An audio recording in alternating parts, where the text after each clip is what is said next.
Bonjour, Philippe Mauguin, vous êtes Bonjour. président-directeur général de l'INRA. Tout à fait.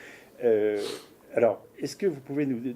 On voulait vous poser la question suivante. Est-ce que l'agroécologie, pour vous, était l'avenir de l'agriculture?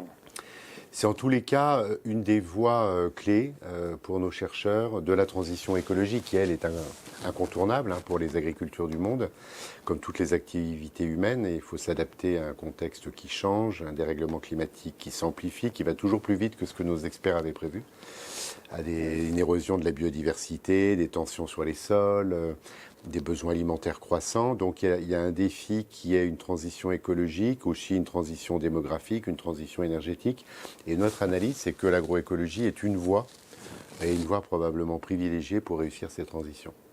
Donc, une voie privilégiée. C'est une voie privilégiée. Alors pourquoi il faut peut-être aussi préciser ce qu'on entend par agroécologie. L'idée de l'agroécologie qui est travaillée déjà depuis de longues années par les chercheurs et aussi par les agriculteurs. Il y a des approches différentes de communautés paysannes, de communautés agricoles et de chercheurs en agronomie. C'est de mobiliser les facteurs naturels au maximum pour avoir une productivité. Il s'agit bien de maintenir les rendements agricoles, voire de les augmenter, et pas de faire une forme de décroissance agricole avec l'agroécologie. Et en substituant, à chaque fois que c'est possible, les intrants d'origine chimique par des facteurs naturels.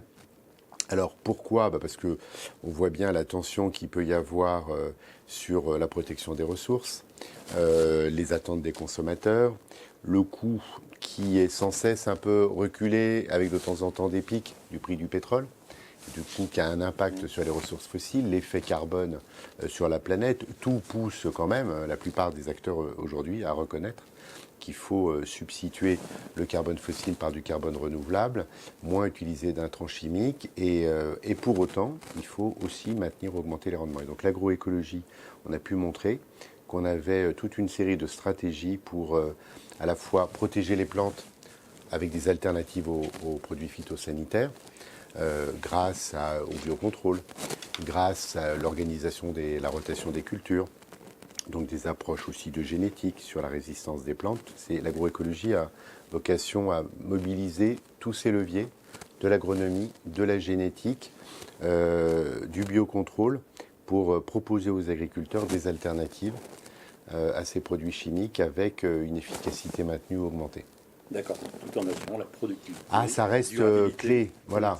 Ça, il faut lever au moins cette ambiguïté-là. L'idée des chercheurs, et il n'y a évidemment pas que l'INRA, on a beaucoup de grands partenaires de la recherche qui travaillent sur... Certains parlent de l'intensification écologique de l'agriculture, comme Michel Griffon à l'époque le disait au CIRAD, et c'est vraiment la même approche. C'est bien de faire autant ou plus avec moins de ressources chimiques. Donc c'est un vrai défi scientifique, c'est un vrai défi agricole, et il ne s'agit pas de proposer des chimères, mais bien des voies, des stratégies techniques, des systèmes de production, et on travaille sur la reconception des systèmes agricoles pour qu'ils aient cette multi-performance, une performance économique sans laquelle il n'y a pas de revenus pour les agriculteurs et donc il n'y a pas d'agriculture, une performance sociale, une performance environnementale et une performance sanitaire.